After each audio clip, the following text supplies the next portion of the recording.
Page number 200, अभी 1 minute, page number 233, 233। 7 तत्व की भूल अपनी चल रही है। डाला दूसरी ढाल 7 तत्व संबंधी भूल का वर्णन चल रहा है। इसमें अपन ने जीव, अजीव, आश्रव, बंध, संवर और निर्जरा, इन तत्वों की भूल क्या है उसकी चर्चा आता है ना। निर्जरा तत्व की भूल की बात थी। क्या है निर्जरा तत्व की भूल? छड़ाला के हिसाब से किसी याद है कुछ?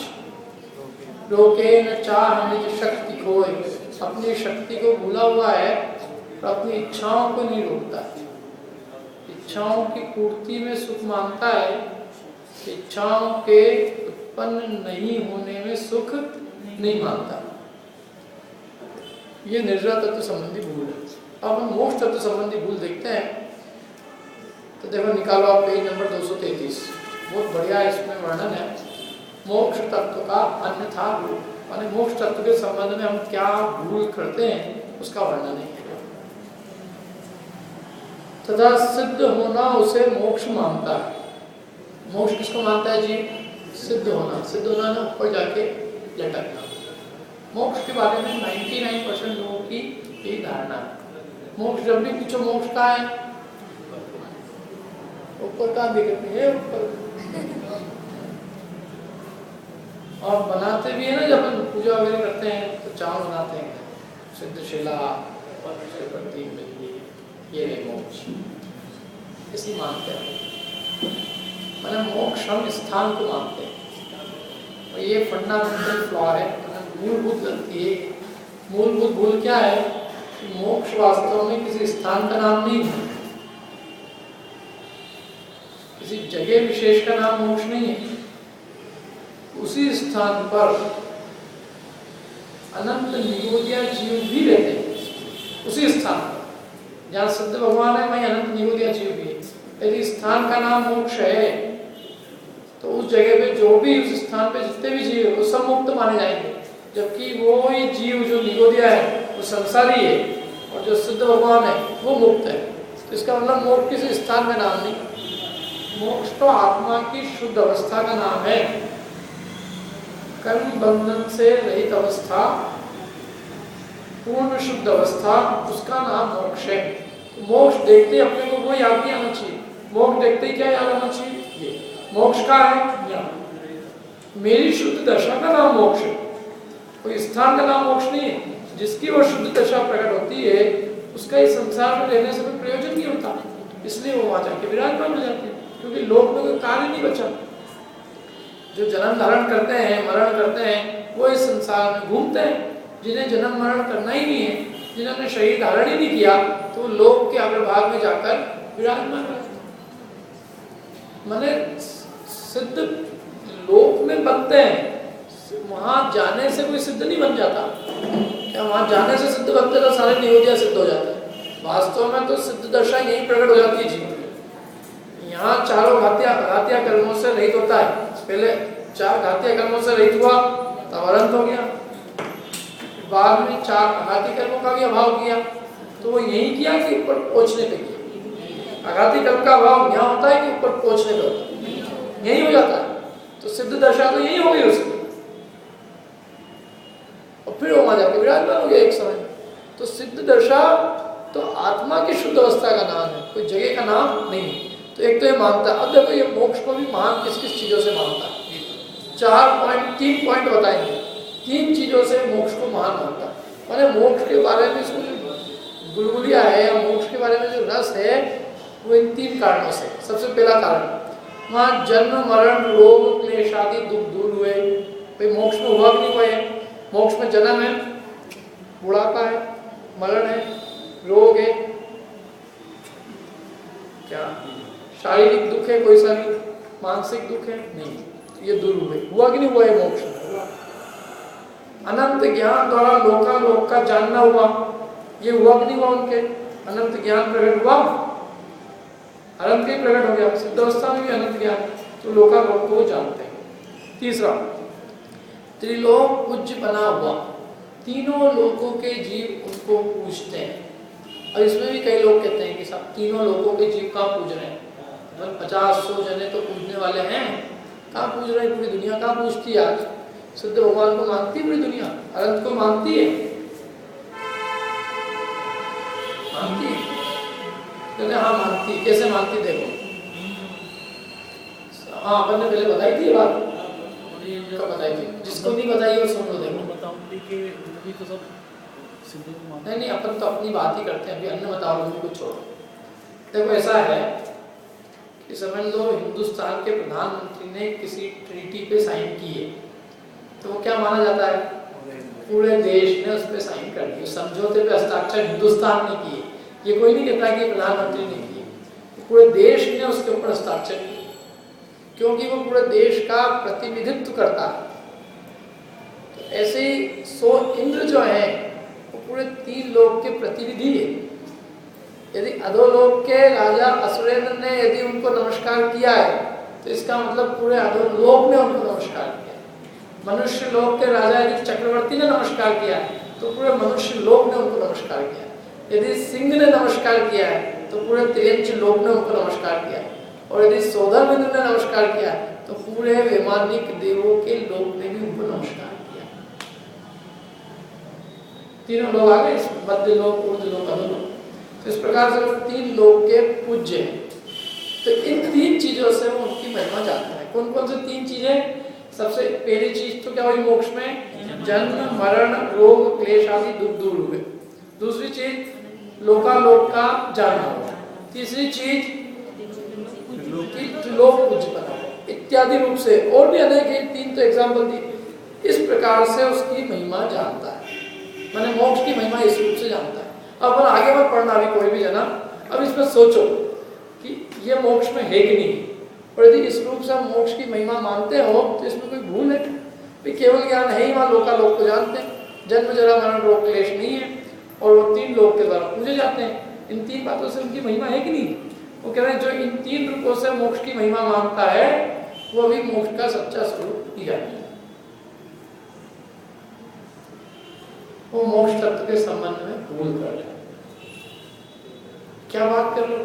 हमने जिनवाणी पढ़ी, मोक्ष का स्वरूप पढ़ा कि अनंत भगवान को अनंत ज्ञान होता है और अनंत ज्ञान से लोकालोक को जानते हैं, उससे उनकी महिमा हमारे चित्त में खूब आई। जहाँ आदि का नाम नहीं है, व्याधि का काम नहीं है, जहाँ भूख का नाम नहीं है, प्यास का नाम, जहाँ भूख का काम नहीं है, जहाँ प्यास का नाम नहीं, खांसी और जुकाम नहीं, जहाँ आदि का नाम नहीं है, जहाँ आदि व्याधि का नाम नहीं, तो ये तुम हमको रटाते हो। और जब हमसे पूछा हमसे कि भाई मोक्ष किसे कहते हैं, तो हमने बता दिया कि जहाँ खांसी जुकाम नहीं है, भूख प्यास नहीं है, शारीरिक रोग नहीं है, मानसिक रोग नहीं, तो हमसे बोलते हो कि तुम मोक्ष तत्व संबंध में भूल करते हो। तो ये किसी को जमेगी ये बात? नहीं जमेगी।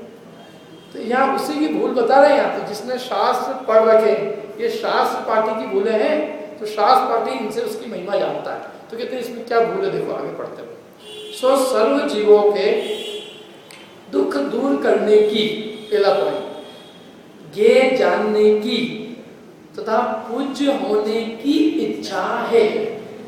यदि इन्हीं के अर्थ मोक्ष की इच्छा की तो इसके अन्य जीवों के श्रद्धा से क्या विशेषता, माने क्या अंतर हुआ? किसी सड़क चलते आदमी को खड़ा करो, उससे पूछो, देख भाई एक ऐसी दवाई हमारे पास में जिससे बुढ़ापा नहीं आए, क्या मौत नहीं आए, रोग नहीं आए, मानसिक चिंता नहीं हो, ऐसी दवाई है, खड़े होके बेचो आप।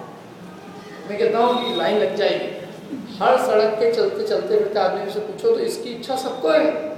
हर आदमी को जवान रहने की इच्छा है, हर आदमी को अमर होने की इच्छा है, हर आदमी को शरीर के अंदर कोई तकलीफ नहीं हो इसकी इच्छा है। अब के लिए मोक्ष में सब चीज़ें हैं, तो ऐसा किसको नहीं पसंद आएगा ऐसा मोक्ष कि भाई वहाँ भूख नहीं है, प्यास नहीं, बोले बहुत परेशान है जी, यहाँ पे खाना बनाने से लेके हर चिंता है।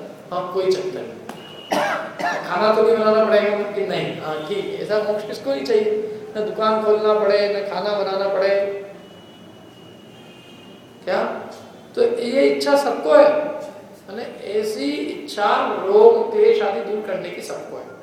दूसरा, किसी भी आदमी से पूछो कि एक ऐसा कैमरा इजाद किया है कि तू अपने घर में लगाएगा लेकिन पड़ोसियों का भी जो जो हो रहा है वो सब दिखेगा। तो लोगों को तो बहुत जानने की इच्छा है कि पड़ोसी का क्या क्या माल है, क्या क्या है।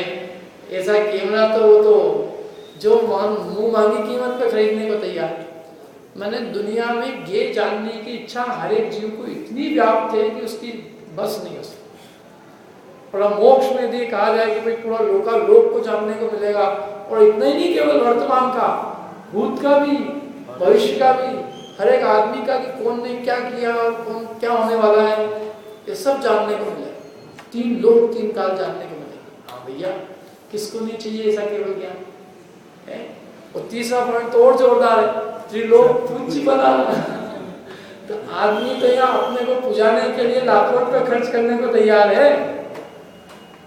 क्या 4 प्रशंसा के गीत सुनने के लिए वो गाड़ी कमाई भी खर्च करने को तैयार है। मनुष्यों में जो मान कषाय होती है वैसी अन्य गति में नहीं होती। मनुष्य मान के लिए मरा फिरता रहता है, लाखों करोड़ों रुपए कमाए और एक दिन विवाह के अंदर खर्च कर दे कि लोगों को पता तो चलेगा कि मैंने जीवन में क्या किया है। यहाँ जरूर पता चलेगा कि तूने जीवन में कितना पाप किया और कौन सा नरक जाने वाला है। क्या एक दिन पानी की तरह बहाने को तैयार है। साहब A1 जगह होना चाहिए काम में, कोई कमी नहीं होना चाहिए। तो बरातियों के स्वागत में कोई कमी नहीं रहना चाहिए। तो वो उसमें वो विचार नहीं करता। यहाँ वो 5-10 रुपए की भी विचार करता है, और वहाँ वो लाखों रुपए ऐसे बहाता है जैसे उसका कोई मूल्य नहीं। क्यों? हर आने वाले को मजा आना चाहिए। तो लोग में तो अपने आप का सम्मान करने की, अपने को पुजवाने की बहुत इच्छा है। अब ऐसा पद यदि इसको मिलता हो कि जहाँ 3 लोग के जीव पूजे, तो ऐसे पद की इच्छा कौन न करे। अरे और तो और, अभी अपन किसी से कहते हैं ना कि तेरे को तो ये मोक्ष के मार्ग में प्रवर्तन करेगा तो तू सिद्ध बन जाएगा, तो उसको ऐसा लगता है जैसे उसको कुछ चीज़ अपन ने दी नहीं, उसको कोई मतलब उसको अपन ने कोई इंसेंटिव नहीं दी, कुछ ऐसी बात बताई नहीं कि बहुत बड़ा पद मिलेगा। उसको कहो कि तू तीर्थंकर बन जाएगा इससे, तीर्थंकर, तो फिर तो मन में जो गुलगुलियाँ छूटती है क्या पूछो। मैंने उसको तीर्थंकर बनने का शौक है, सिद्ध विद्ध बनने का नहीं। क्यों? क्योंकि ये तो सिद्ध की इकट्ठी थोक के भाव पूजा होती है। तो देवशास्त्र गुरु भी उसी में ही, और अनंत सिद्ध भी उसी में ही, और 20 तीर्थंकर भी वहीं, सबके सब इकट्ठे। क्या उस पूजा में दम क्या? 3 को एक साथ अर्घ, तो एक को तो एक इतना सा भी नहीं मिलेगा। अनंत सिद्ध हो गए, अब अपन उसमें एक नाम भी लेने वाला कोई नहीं देगा। और कभी कदाचित ऋषभनाथ हुए, महावीर हुए, पार्श्वनाथ हुए, तो अपनी मूर्तियाँ बनेगी। ऐसा नहीं एक ही जगह मूर्ति और लोग अपने को नमस्कार करेंगे। कितना मजा आएगा ऐसे मोक्ष में। क्या तो ऐसा त्रिलोक पूज्यपने पद को हर जीव चाहता है। तो वो कहते हैं तू भी मोक्ष जो चाहता है वो इन्हीं चीजों से चाहता है। तेरे अंदर क्या मोक्ष का श्रद्धान है। जिन सांसारिक चीजों को जीव चाहते हैं, तेरे अंदर भी तो सांसारिक चीजों का ही लालसा है। तो तुझे सम्यक दृष्टि कहें और उनको मिथ्या दृष्टि कहें, भले मोक्ष के नाम पे सही, लेकिन चीज तो वही चाहता है जो संसारी चाहते हैं। तो श्रद्धा में अंतर क्या हुआ? हमने एक मोक्ष का नाम दे दिया, ऐसा मोक्ष में ये नहीं है, तो आप मोक्ष को चाहने लग गए। लेकिन आपकी चाह तो वही चीजों की है जो एक आम संसारी जीव की चाहना है। इसलिए आपके अंतर में कोई मोक्ष का श्रद्धा नहीं है। अभी समझाएंगे आगे कि मोक्ष की महिमा किस चीज से। ये सब चीजें मोक्ष में नहीं है, सो बात नहीं है, लेकिन वास्तव में मोक्ष इन चीजों से महान नहीं है। 3 लोग के जीव पूछते हैं, इससे मोक्ष की महानता नहीं है। अरे कोई पूजे कि नहीं पूजे, जब वो तुमको पूजेंगे तब तुमको पूजवाने का भाव ही नहीं रहेगा। क्या जिनको पूजवाने का भाव होता है वो कभी पूज्य नहीं बनते, और जिनके अपने अंदर से पूजवाने का भाव निकल जाता है वो सहज जगत पूज्य हो जाते हैं।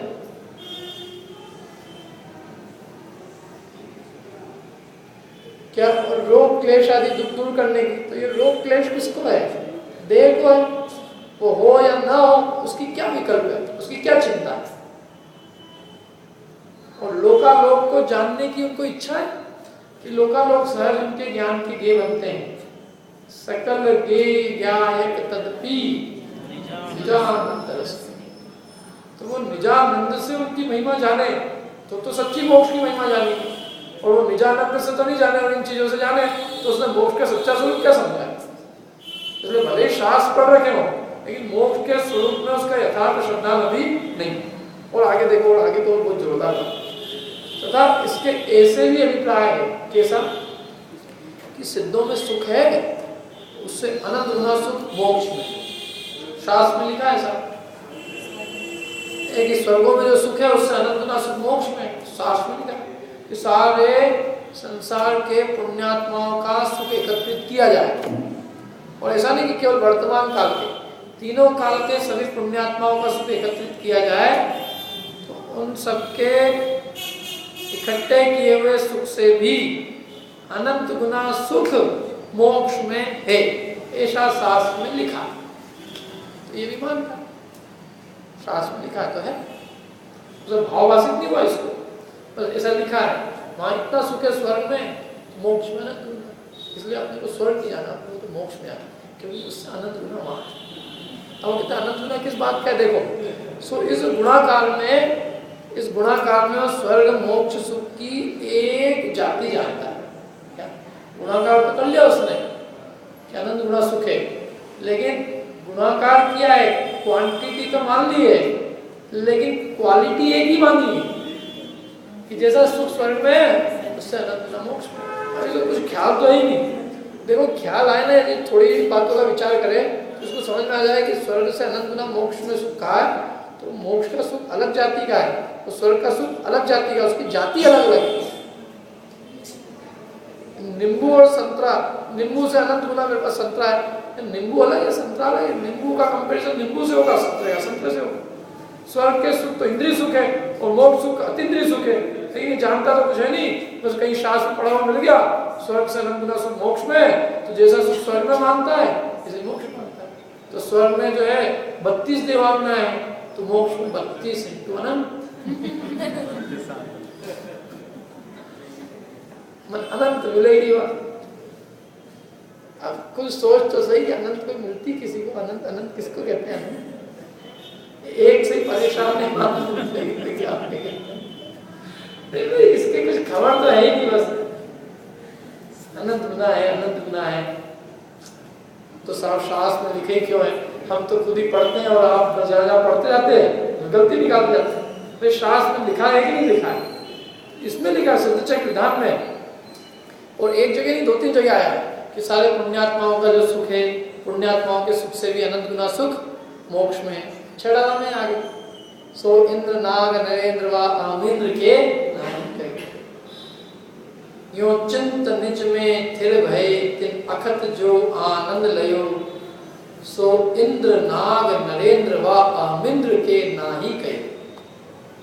यो चिंत, इस प्रकार से जो चिंतन करके निज में थिर भय, अपने आत्म स्वरूप में स्थिर हो गए, आत्मा में लीन हो गए, तिन अकथ जो आनंद लयो, उन्होंने जो अकथनी, जो शब्दों में नहीं कहा जा सकता, ऐसा जो आनंद को प्राप्त किया, आनंद लिया, सो इंद्र, सो धर्मेंद्र, नाग नरेंद्र, नागे माने अशोक कुमार का इंद्र, नरेंद्र मनुष्यों का इंद्र, सो इंद्र नाग नरेंद्र व अहमिंद्र,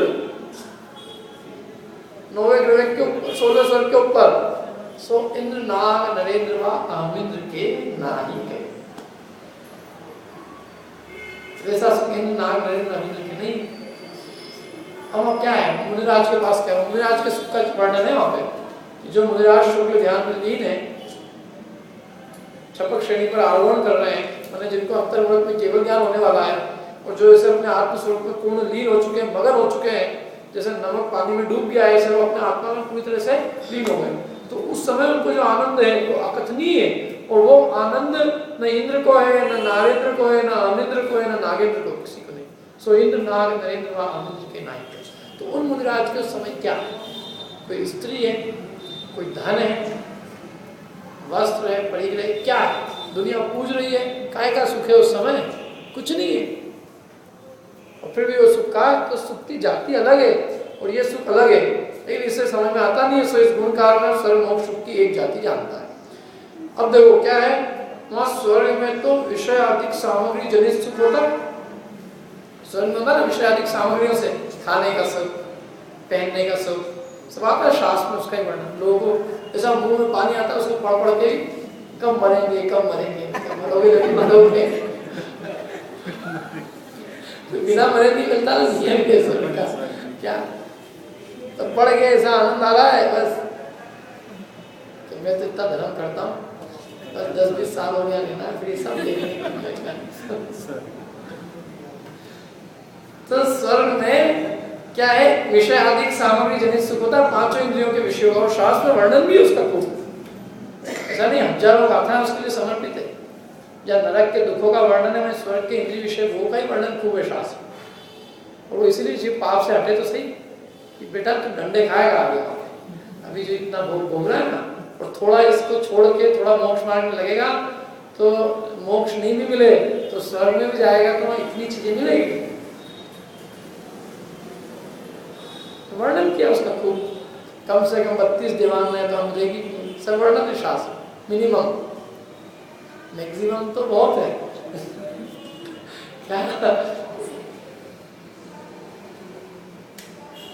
32,000 देवांगना होती है, 32,000 सोधर्म इंद्र की 32,000 देवांगना है। और ऊपर 16वें स्वर्ग तक पहुंचते पहुंचते 2,000 हो जाती है, देवांगनाओं की संख्या में कमी हो जाती है। लेकिन एक एक देवांगनाएं जो पट्ट देवांगना होती है वो 10,24,000 रूप बना सकती है। कितने रूप?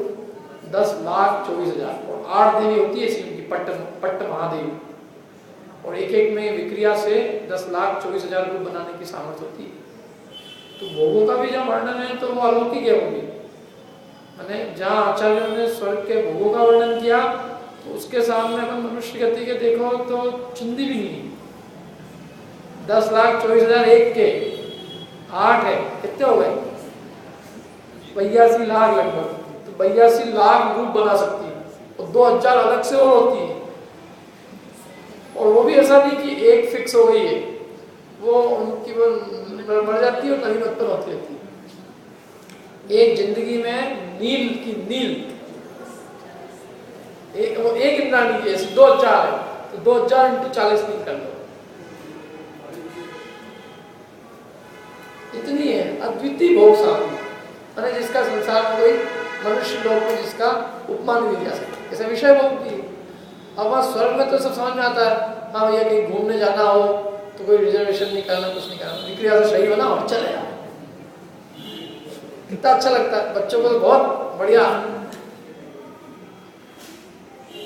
तत्काल नया शरीर बना के, और एक ही जगह नहीं, एक साथ 10-10 जगह हजारों शरीर बना ले एक साथ। देवों की इतनी विक्रिया होती है, हजारों शरीर एक साथ बना सकते हैं।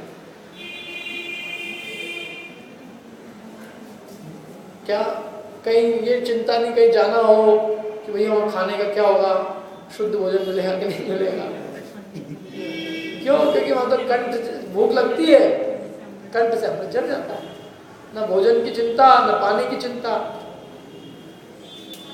ना नींद की चिंता कि मच्छर काटेंगे क्या होगा, कोई चिंता नहीं, कोई चक्कर ही नहीं है। मतलब न बुढ़ापा है, न बाल्यावस्था, न गर्भावस्था के दुख है, न रोग है, क्या कमाई संबंधी जितनी भी कमाने संबंधी आकुलता है वो सब कुछ नहीं है।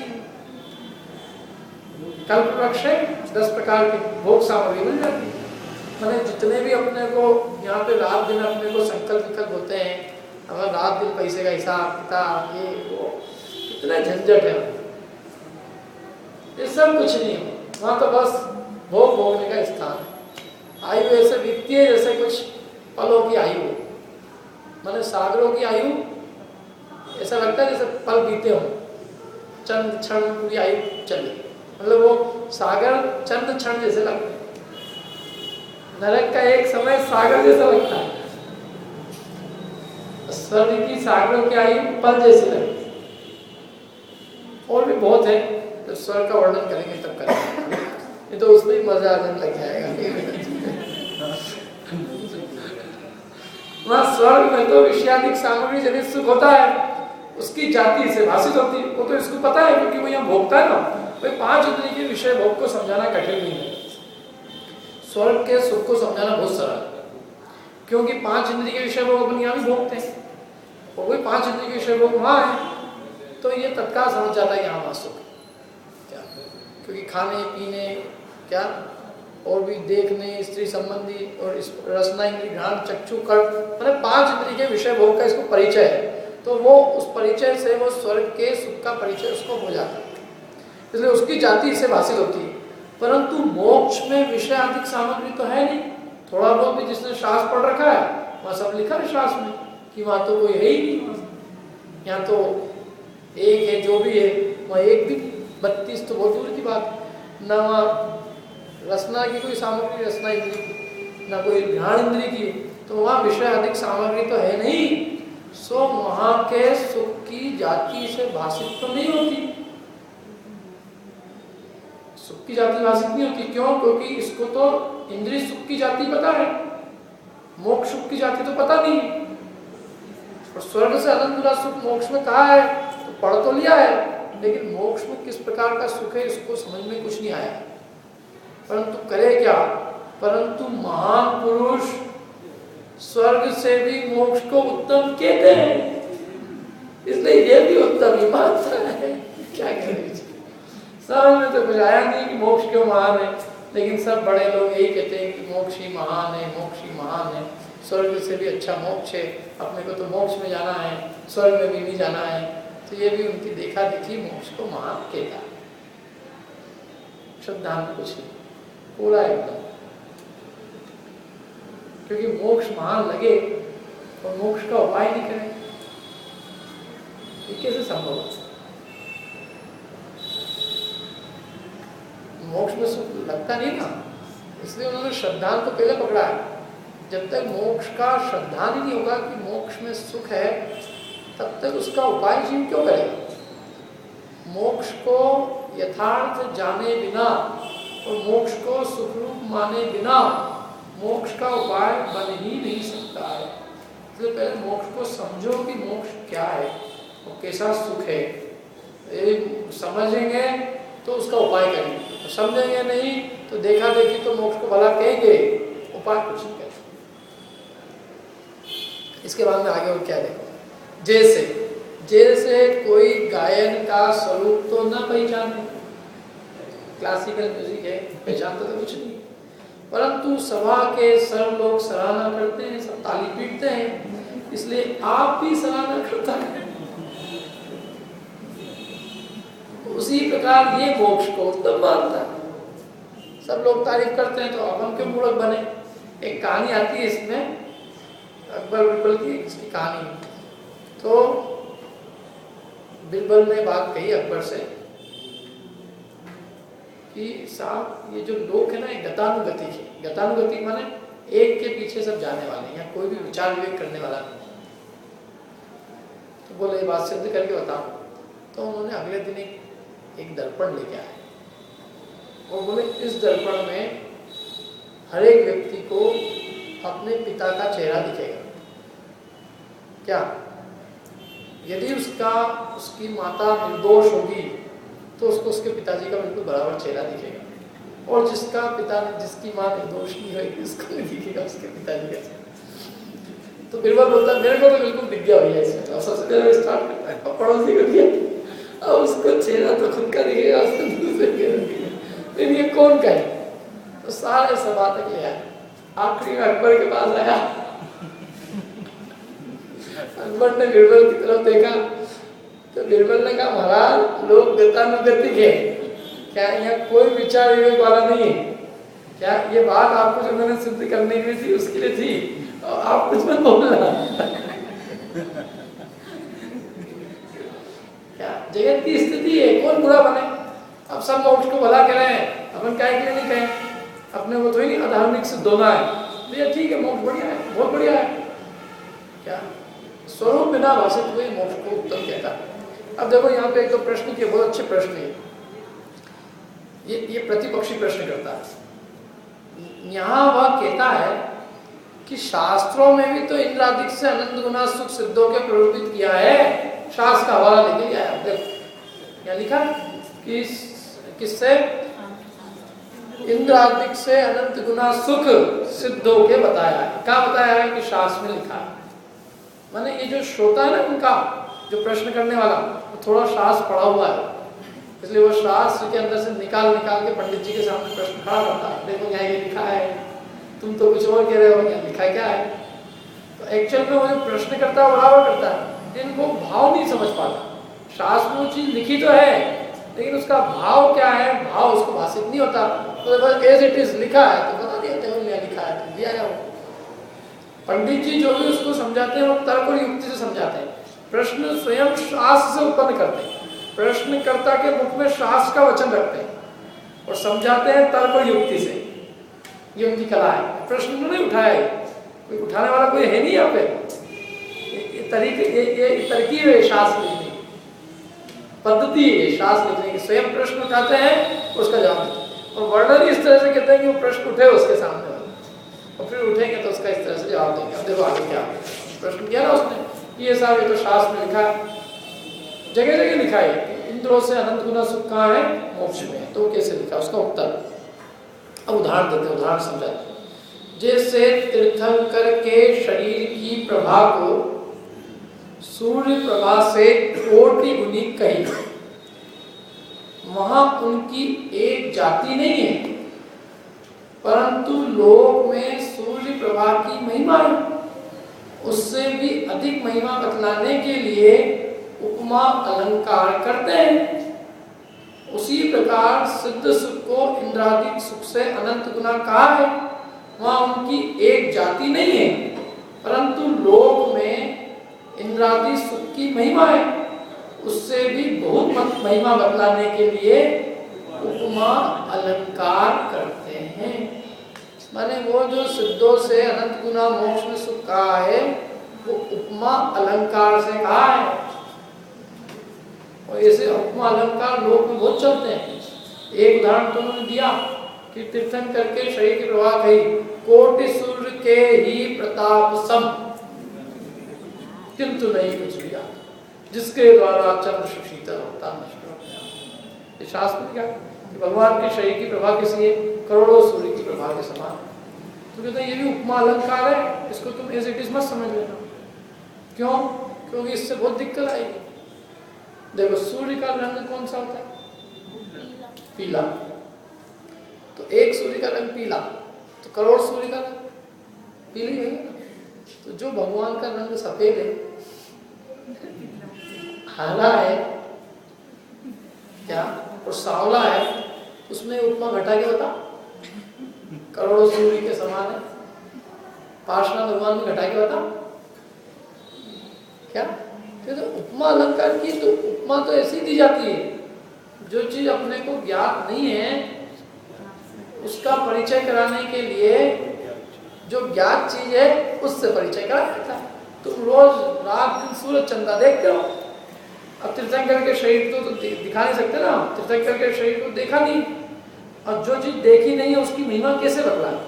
तो उसकी महिमा बतलाने के लिए लोक में जो चीजें प्रसिद्ध है, सूरज चांद जन जन को प्रसिद्ध है, तो इसलिए उनके शरीर की महिमा किससे बताई? सूरज चांद से। अब कोई यदि एज इट इज समझ लेगा उससे तो चक्कर पड़ेगा, सोचेगा ये भगवान तो पीले कैसे हो गए सफेद से, यहाँ तो करोड़ों सूर्य के समान का है, यहाँ सफेद रंग का है, सूर्य कब से सफेद हो गया? और सांवले में तो कैसे घटेगा ये चीजें क्या? तो ये जो लोग बिल्कुल सही सही शास्त्र पढ़ने की कला नहीं होए और एज इट इज निकाले अर्थ, तो निकलेगा ही नहीं ना। अरे साहित्य को भी पढ़ने की एक कला होती है क्या? बहुत उपमाएं दी जाती है, वो उपमा होती है, वो वही की वही चीज नहीं होती। लोक में जिसकी महिमा अधिक होती है उससे, जिसकी महिमा आपको ज्ञात नहीं उससे उसकी महिमा दिखाई जाती, बताइए क्या? और सचमुच भगवान का शरीर कोई अद्वितीय था, लेकिन वो सूर्य के समान ही रंग का जरूरी नहीं। ये जान जरूर है कि उनके शरीर की प्रभाव वास्तव में करोड़ों सूर्य से भी अधिक थे, इस बात में कोई संदेह नहीं है। लेकिन जो बताना है हमको ना, वो उनके शरीर की महिमा बतलानी है, और बतलाने के लिए जो चीज तुमको ज्ञात है उसका हमने सारा दिया है। अज्ञात से ज्ञात का परिचय दिया जा सकता है, एक ज्ञात से अज्ञात का परिचय दिया जा सकता है। अज्ञात से बताया कि नहीं उनकी प्रभा तो उनकी जैसी थी, तो उनके जैसी थी, तो यही तो पूछ रहे कि किसके जैसी थी? उनके जैसी थी तो उनके जैसी तो उनके जैसी हुई ना, किसके जैसी थी?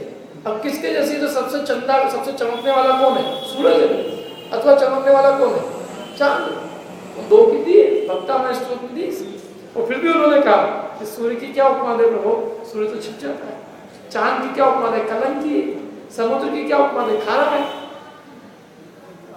आप तो अनुपम हो, लेकिन हम जैसे दीनहीन पुरुष क्या करें? हमारे पास जो होगा हम उससे तो आपकी महिमा करेंगे। तो वो उपमा अलंकार। ऐसे ही जगत के जीवों को इंद्रिय सुख का परिचय वो ज्ञात है उनके लिए। हर आदमी को खाने का, पीने का, देखने का, सुनने के सुख का परिचय। तो जिस सुख का परिचय है उससे जिस सुख का परिचय नहीं है उसकी उपमा देते हैं कि वह अनंत गुना है। अब वो अनंत गुना कोई घटेगा नहीं, लेकिन क्या करें? आपको इंद्रिय सुख की इतनी प्रीति है कि हमको मोक्ष का रस दिलवाने के लिए यही कहना पड़ता है कि भैया जितना सुख तुम यहाँ भोग रहे हो उससे अनंत गुना वहां। ये तरकीब है। रुचि तो उत्पन्न हो, मोक्ष की रुचि नहीं उत्पन्न होनी चाहिए। जो परिचय है जिस इंद्रिय सुख का, उसी से ही उसकी महिमा गाई है, ताकि हमें मोक्ष की रुचि उत्पन्न हो। लेकिन वास्तव में उन दोनों सुखों की जाति एक नहीं है। देखो इसके बाद में एक और पैराग्राफ लेते हैं, ये एक प्रश्न उत्तर छोड़ दो, इसके बाद में नीचे से तीसरा पैराग्राफ ले लो। ये एक पैराग्राफ आप लोगों के घर के पढ़ने के लिए छोड़ता हूँ। तथा कर्म निमित्त से मिला, तथा कर्म निमित्त से, ये यहाँ असली स्थिति क्या है मोक्ष की बता रहे हैं। तथा कर्म निमित्त से आत्मा के औपाधिक भाव थे, उनका अभाव होने पर आत्मा शुद्ध स्वभाव रूप केवल आत्मा हुआ। जैसे परमाणु स्कंद से पृथक होने पर शुद्ध होता है, उसी प्रकार ये कर्माधिक से भिन्न होकर शुद्ध होता है। विशेष इतना है कि वह दोनों अवस्थाओं में सुखी दुखी नहीं है, परंतु आत्मा अशुद्ध अवस्था में दुखी था। अब उसका अभाव होने से निराकुल लक्षण अनंत सुख की प्राप्ति। मोक्ष का सच्चा स्वरूप क्या बताया? क्या है? पहले कर्म के निमित्त से औपाधिक भाव होते थे। औपाधिक भाव किसे कहते हैं? जो मूल वस्तु में नहीं हो। जैसे सर सेठ कुंचन, असली नाम क्या? कुंचन। और सर और सेठ क्या? उपाधि, जो अलग से जोड़ी जाए वो उपाधि है। तो जो आत्मा का मूल स्वभाव ना हो, कर्मोदय के निमित्त से होने वाले जो भाव हैं वो औपाधिक भाव कहे जाते हैं। जैसे स्फटिक मणि लाल फूल के निमित्त से लाल दिखती है, काले फूल के निमित्त से काली दिखती है, तो ये जो उसकी लालिमा और कालीमा है ये औपाधिक भाव, स्वयं का निज भाव नहीं। लाल फूल की उपाधि से वो लाल है, काले फूल की उपाधि से काली है, खुद का तो सफेद वर्ण है। ऐसे जीव की जो मोह राग द्वेष प्रणति वो स्वयं का निज भाव नहीं है, ये कर्मोदय के निमित्त से होने वाले भाव है, इसलिए इनको औपाधिक भाव कहा। ये अलग से लग गए हैं, ये मूल स्वभाव में नहीं। तो अब इनका अभाव हुआ तो आत्मा की जो शुद्ध अवस्था थी वो प्रकट हुई, उसका नाम मोक्ष है। क्या आत्मा शुद्ध स्वभाव केवल आत्मा हुआ? कर्म निमित्त से आत्मा के उपाधिक भाव थे, उनका अभाव होने पर आप शुद्ध स्वभाव रूप केवल आत्मा हुआ। माने सारी उपाधियां, सारे उपाधिक भाव, सारा पर संयोग कर्म का, और कर्म के होने से, कर्म के निमित्त से होने वाले सारे राग द्वेष के भाव जिनको पर भाव का, उन सब का क्या हो गया? अभाव। तो क्या हुई? शुद्ध स्वभाव प्रकट हुआ, उसका नाम मोक्ष है। स्कंद का उदाहरण दिया, अनेक परमाणु मिले हुए हैं, अशुद्ध है, स्कंद है ना, एक एक परमाणु अलग अलग हो गए, शुद्ध हो गए। परमाणु जो है अलग अलग हो या अकेले हो, दोनों अवस्थाओं में सुख दुख नहीं, सुखी दुखी नहीं। जीव का इतना है कि पर के संयोग से दुखी होता था, अकेला हो गया तो सुखी हो गया। और आगे एक और बात कही, तथा इंद्रादि के जो सुख है वह कषाय भाव से आकुलता रूप है, सो वह परमार्थ से दुखी है, इसलिए उसकी और इसकी एक जाति नहीं है। देखो क्या है, वो तो लोक के प्रतिकार का सुख है। कौन सा सुख?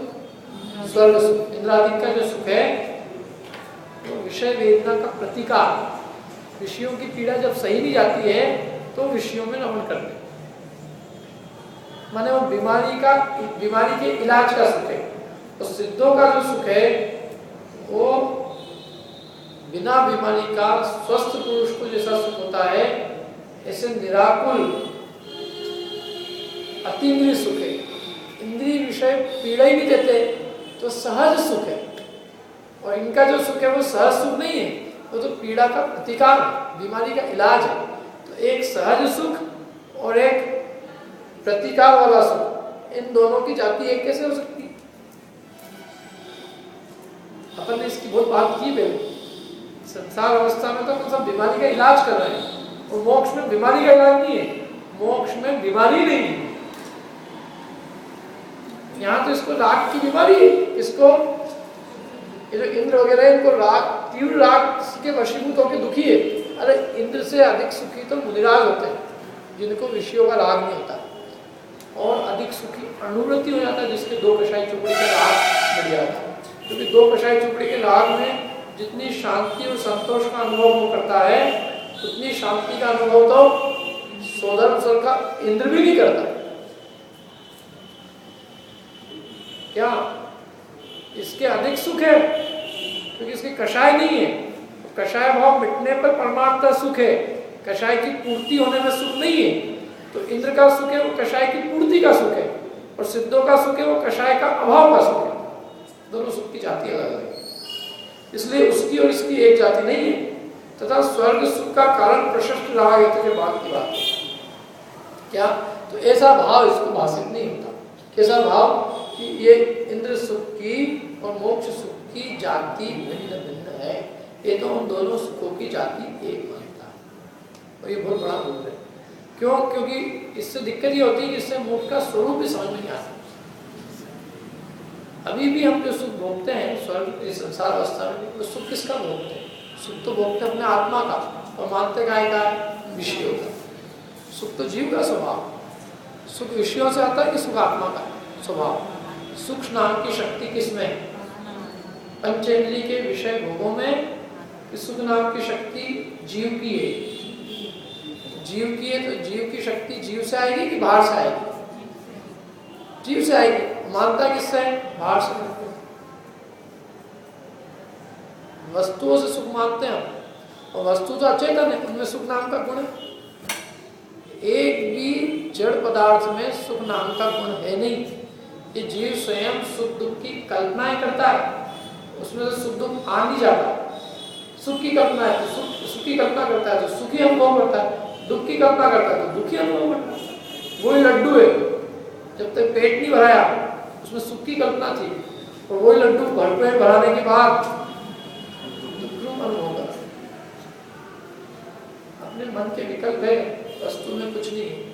सुख जीव की शक्ति है, और वो शक्ति का पूर्ण हो जाना, उस सुख का पूर्ण हो जाना, उसका नाम मोक्ष है। और वहां कोई पराधीनता नहीं, कोई परावलंबन नहीं, स्वावलंबन से स्वाश्रित सुख को भोगते हैं। अपना सुख है पराश्रित है, जब पराश्रित है सुख का है तो दुख है। तो पराश्रय में कभी सुख नहीं होता, सुख हमेशा होता है तो स्वाधीन और श्वासित होता है। इसलिए वस्तुतः सुखी तो बाद में चर्चा होगी।